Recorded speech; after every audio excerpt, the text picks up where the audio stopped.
They move where the jungle holds its breath.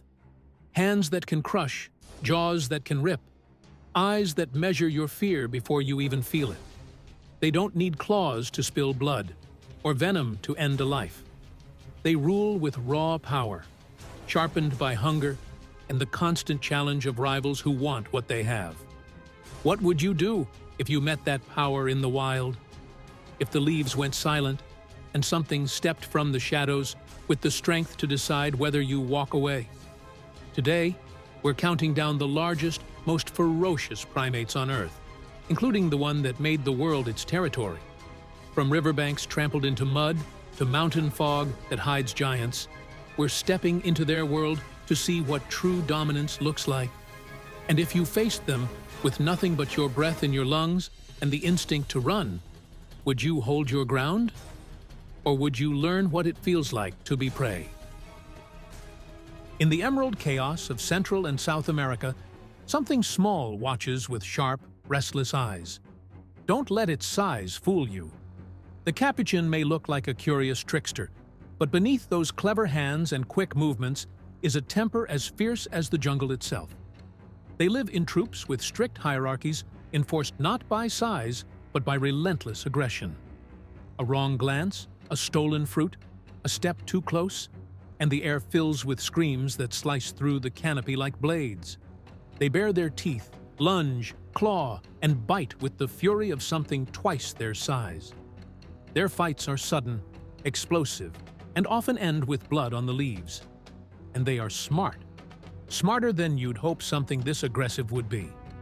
They know how to crack nuts with stones, to wash poisonous food, to use sticks to fish insects from tight crevices. Intelligence is a weapon in the wild, and the capuchin wields it with the same sharp precision as its teeth. Don't think they won't turn that intelligence on you. There are stories of capuchins surrounding intruders in the forest, flanking them, throwing sticks and fruit, screaming and rattling branches until the human breaks and flees. They've been known to bite, to tear at skin if cornered, to fight predators much larger than themselves in desperate, coordinated attacks. They have to be fierce. Their world is full of predators, jaguars, eagles, snakes, and a capuchin's survival depends on its willingness to strike first, to make itself a problem too loud, too fast, too vicious for a hunter to bother with. In the hush of the rainforest, they move like ghosts until they don't, until the noise comes like a storm, 100 hands slamming branches, 100 voices screaming, a chaos so sharp it could cut. You think you're bigger, stronger, untouchable? Step into their world, and they'll remind you how quickly the forest can turn, how fast the hunter can become the hunted, and how even the smallest primate can show you what fear feels like when the jungle decides you don't belong. On the crowded streets of temples or deep entangled forests where the mist clings to mossy trunks, the macaque rules with restless defiance. They are survivors, thieves, warlords in fur, with a boldness that borders on madness. They don't wait for you to come close. They come for you. A bag unzipped, food in your hand, a moment of hesitation, and the macaque is already there, teeth bared, fingers gripping, eyes locked with yours in a stare that dares you to take it back. They have learned the art of intimidation, using their sharp shrieks and sudden lunges to test your fear, to watch you flinch, to learn how far you can be pushed. They live in societies governed by power alone, hierarchies enforced by screams and teeth. Dominance here is not earned quietly. It's taken in fights that leave fur scattered across the dirt, in sudden ambushes that end with one macaque pinned, bleeding, crying submission before the troop moves on. Power is everything, and the price of challenging it is pain. Macaques are smart, but their intelligence doesn't soften them. It sharpens them. They remember faces. They plot revenge. They know how to corner, to distract, to work together when the threat is too big for one alone. When cornered, they don't cower. They turn as a group, baring teeth, voices rising, bodies coiled, ready to strike. A single macaque is trouble. A troop is a storm. There are stories of macaques attacking leopards in mobs, chasing off dogs or ripping into tourists who thought they were cute, who thought a selfie was worth turning their back on a creature that sees weakness like a beacon. They live in places where survival is not a gift but a fight, where storms drench the earth and predators watch from the trees. Every day is a test of aggression, a reminder that the moment you hesitate is the moment you lose. In a world where even silence is a risk, the macaque is loud, fast, and fearless. Step too close, and you'll see that behind those sharp eyes is a readiness to explode into violence without warning. A reminder that the line between curiosity and aggression is razor thin when you're face to face with a creature that has nothing to lose. Before you see them, you hear them. A sound like thunder rolling across the canopy, a deep, guttural roar that makes even the jaguar pause. In the dawn haze, when the jungle is cold and dripping, the howler monkey announces its presence with a voice that can travel 3 miles, tearing through the silence like a promise of something watching. They aren't the largest primates, but they hold power over the forest in a different way. Their calls claim the trees, marking territory with sound alone, warning rivals that the branches here are theirs, that the leaves and fruit and safety of the high canopy belong to them. It's a challenge few answer, because beneath that roar is a readiness to defend every inch of their domain. A howler's bite is no idle threat. Their jaws are built for crushing leaves and fruit. But in a fight, those jaws can break fingers, tear skin, leave deep, ragged wounds. Fights between howlers are brutal. Claws rake across faces, teeth snap, bodies crash through branches, the air filled with screams and the heavy beat of wings as frightened birds scatter. They are defenders of their families, their troops, their space. When predators approach, a harpy eagle, a puma below, the troop gathers, tails coiled around branches for balance, eyes fixed, ready to scream, to bite, to fight. The roar that starts as a warning can become a war cry in an instant. And they are everywhere in their world, watching from high branches, blending with the leaves until they move, until that black silhouette shifts and the forest quiets, knowing the rulers of the canopy are awake. But the real terror of the howler monkey isn't just their scream. It's what it means. It means you've stepped too close, that you've been seen, that you are now inside their world where they decide who stays and who goes.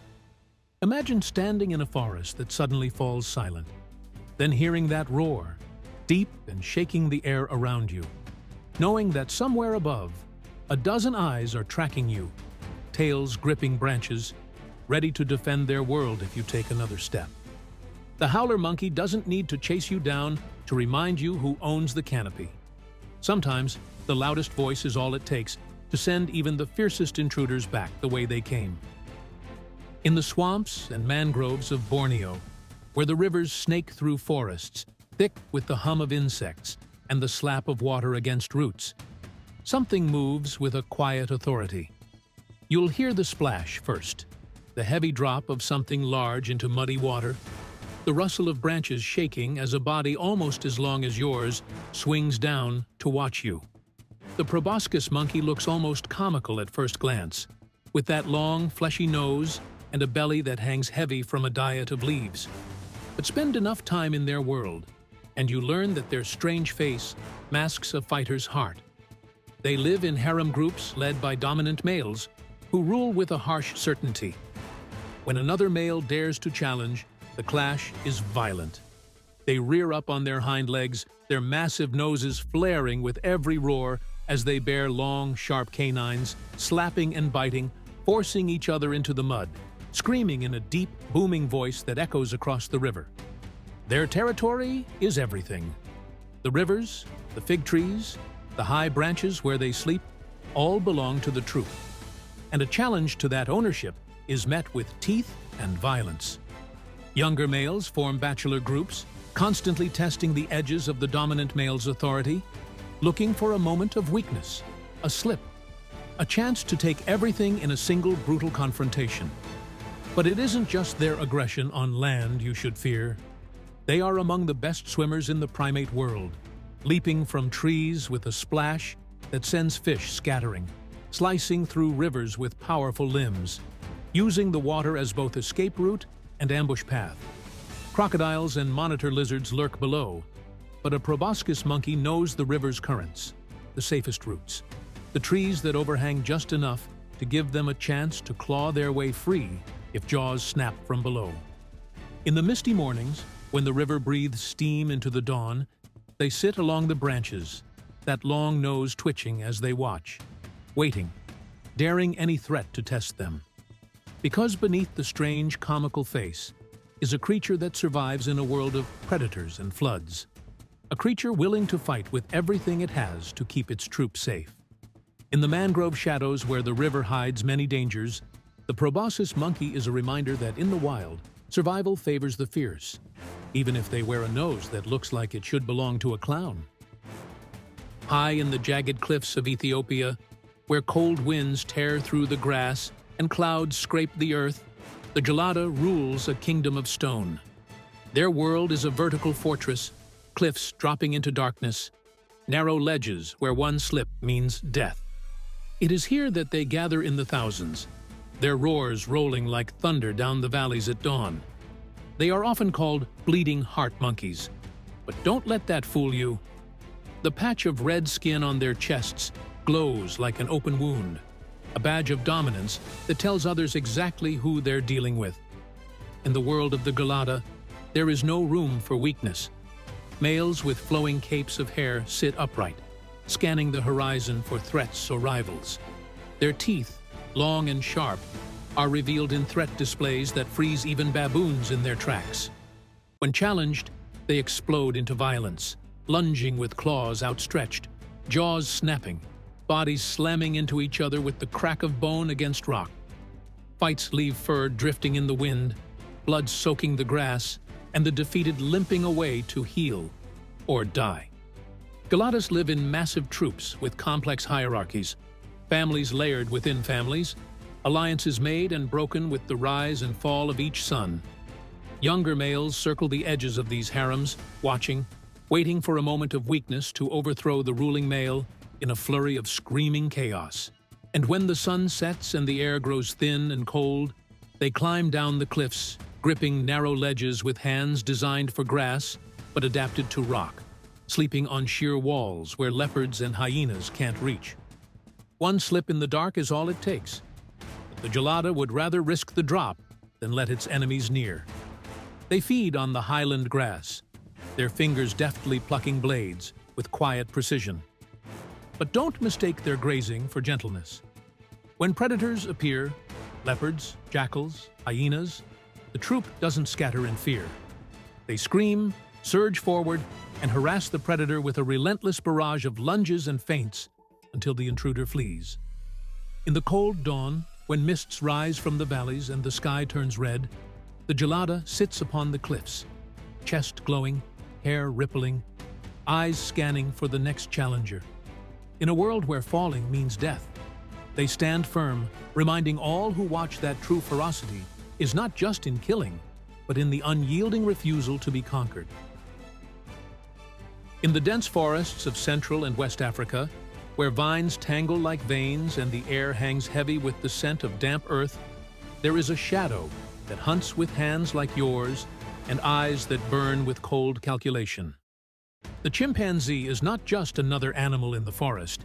It is a predator, a warlord, a reminder of how close we still are to the wild.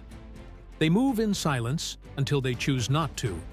Then the forest erupts in screams, fists pounding against trunks, branches shaking with the violence of a coordinated assault. Chimpanzees don't simply defend territory. They plan raids, slipping into the borderlands of rival groups to launch sudden, brutal attacks.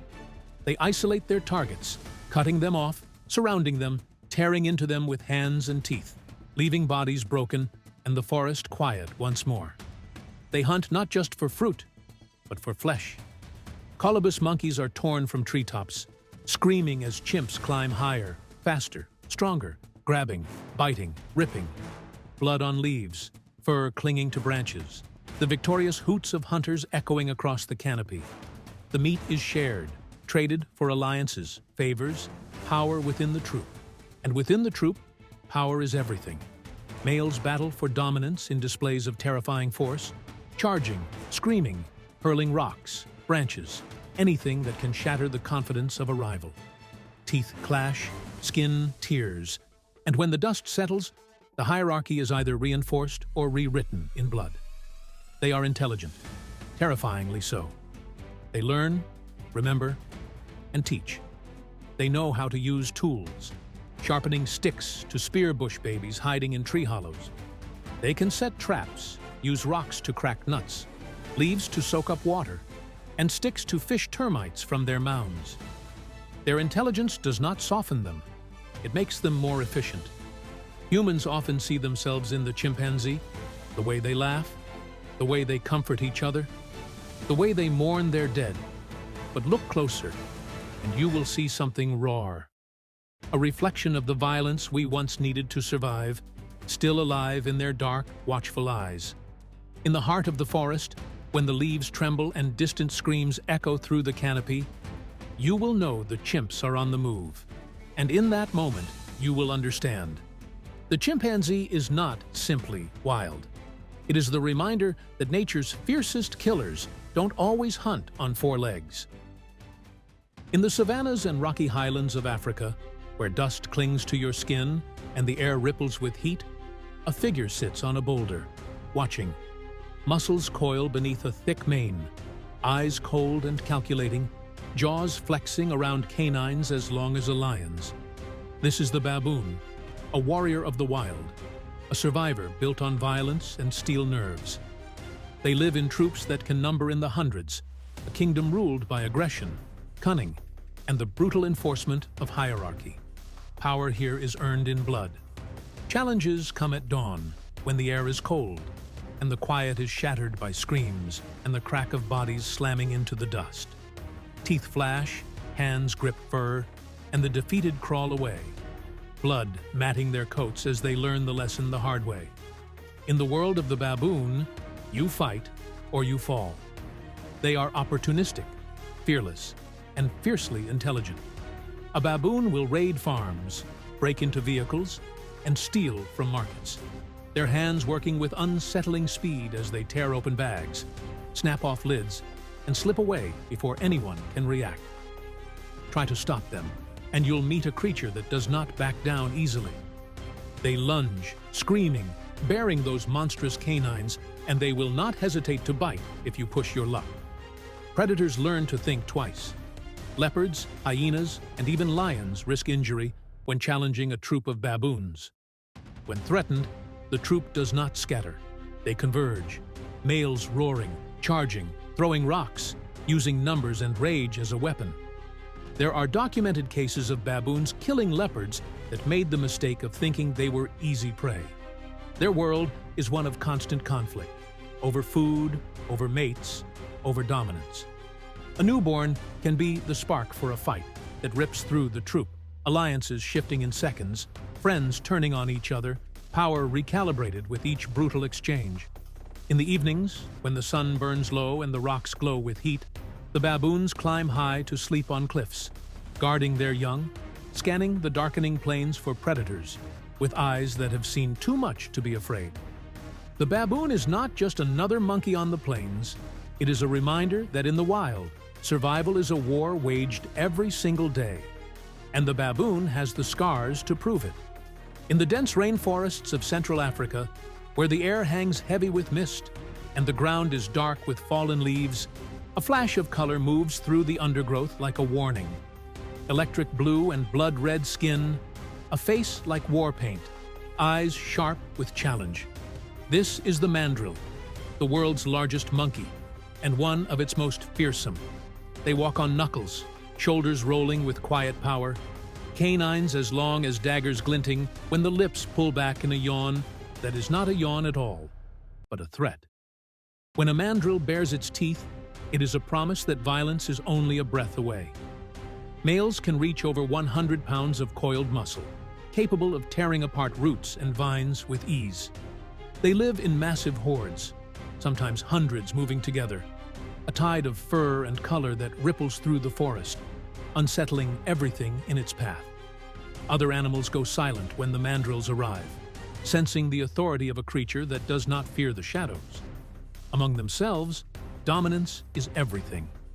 Males clash in brutal battles for the right to lead, to mate, to command respect. These fights are fast and savage, jaws snapping, claws raking across faces, bodies slamming into trunks so hard that bark explodes. The victor stands over the defeated, blood marking the forest floor, the bright colors on his face glowing brighter with the power he's reclaimed. They are omnivores, and they are not gentle in their hunger. Insects are plucked and devoured, roots are ripped from the ground, small animals are caught and torn apart with grim efficiency. Their long canines are not just for display. They are used when needed, and in the rainforest, need comes often. Predators do not take mandrills lightly. Leopards stalk them carefully, knowing that a cornered mandrill will not flee quietly. It will fight with a ferocity that can leave deep wounds, and the noise of an angry mandrill horde can drive even a leopard into retreat.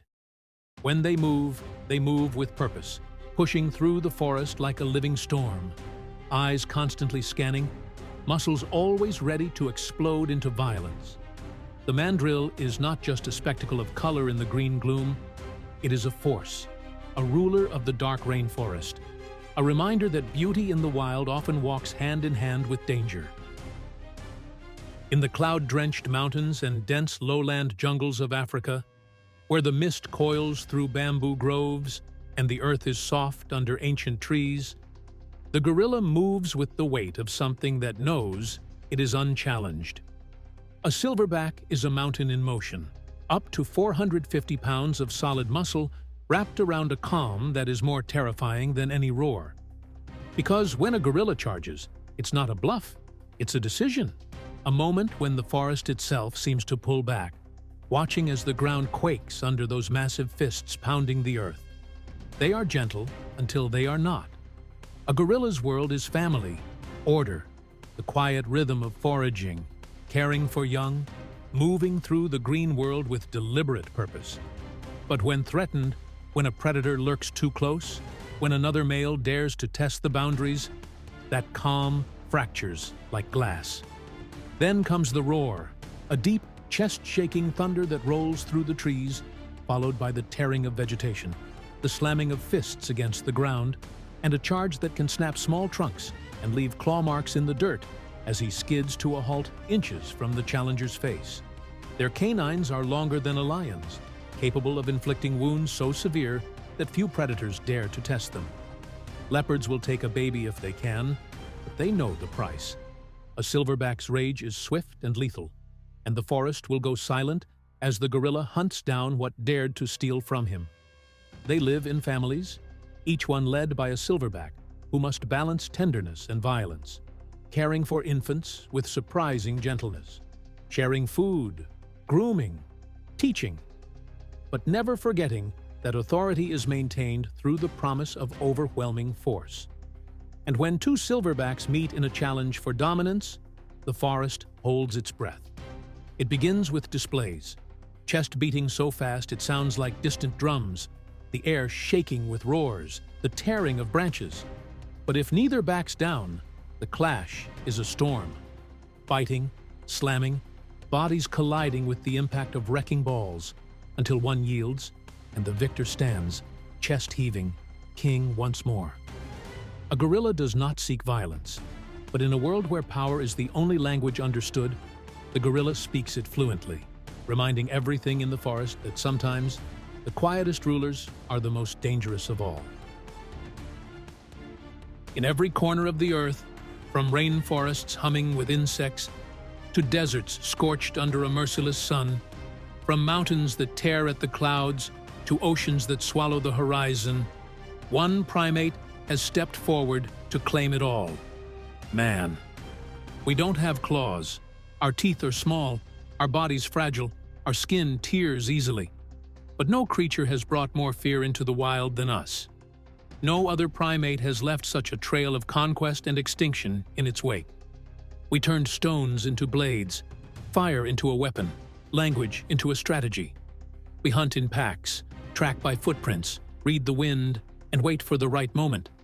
We learned to take down creatures stronger and faster than us, Not with brute force, but with calculation. We turned fear into a tool and violence into an art. Wherever we go, the landscape changes.